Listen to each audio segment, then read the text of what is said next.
What is the Jebena, Ethiopia's ancient coffee brewer? Last night I was making coffee and waiting for my espresso machine to finish doing its dramatic hissing routine, and my brain wandered, as it does, to the oldest way humans brewed this magical drink. That's when I ended up reading about something beautiful and ancient called the Jebena, the traditional Ethiopian coffee pot, and suddenly my fancy machine felt very spoiled.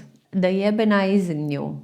It isn't modern, it isn't sleek stainless steel with a digital timer. It's centuries old, a handmade clay pot with a round base, a long neck and a spout, traditionally used in Ethiopia and parts of Eritrea. It's still used today, every single day, not as some museum ceremony, but as a living tradition. And here's the thing, coffee itself came from Ethiopia. The earliest legends date back over 1,000 years. Shepherds noticing energetic goats munching coffee cherries in the highlands, monks using the beans to stay awake doing prayers. Ethiopia didn't just invent coffee culture. In many ways, it invented coffee. So of course the oldest continuous brewing methods come from there too. The Jebena works like this. Ground coffee and water go in together inside the pot.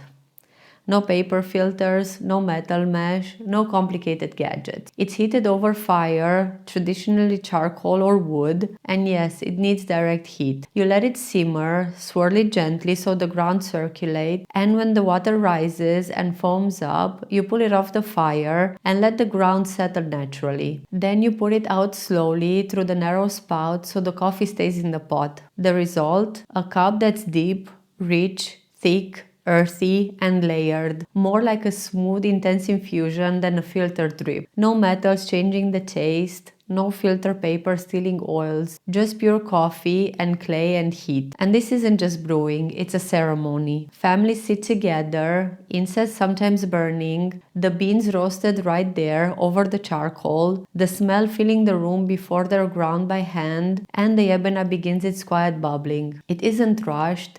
It isn't grab a cup and go. It's slow, social, intentional coffee as connection. The first pour often goes to elders or honored guests. The second and third brews, because yes, they brew it again from the same grounds, each have their own character and meaning. Modern archaeology didn't discover it, because it never disappeared. It survived colonization, modernization, electricity, espresso culture, Starbucks, all of it. In many Ethiopian homes, the Jebena is still the heart of the daily life. You can find them sold in markets, decorated with carved patterns, or brightly painted, just like they always have been. And if you think clay cookware is primitive, remember, clay shapes flavor. Clay breeds, it holds heat slowly and evenly. Some of the world's most prized cooking traditions, like tagines, tandoors, kono coffee filters, rely on earth, not metal. The Jebena fits right in that ancient, sophisticated lineage. So while we fuss over grinders and brew ratios and barista competitions, there is something humbling about knowing there's a clay pot in Ethiopia